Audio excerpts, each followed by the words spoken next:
ఏ government ఏలుతున్నా దేవుని ఆత్మను ఆపే దమ్ములు లేవు. హల్లెలూయా.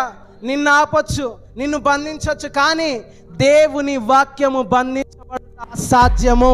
మరణము ఆయనను బంధించుట అసాధ్యము.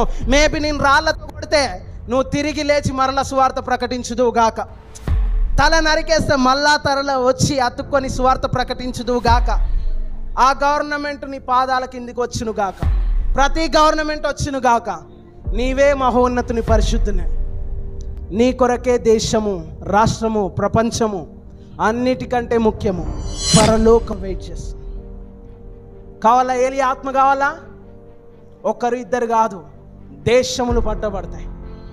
కానీ అలాంటి జీవితం కూడా నీకు ఉండాలి. అలాంటి అర్పణ కూడా నీకు ఉండును గాక, సమర్పణ కూడా ఉండును గాక.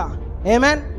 ఒకవేళ లేకపోతే ఏలియా ఆత్మ వచ్చి నీకు సమర్పణ ఇచ్చును గాక.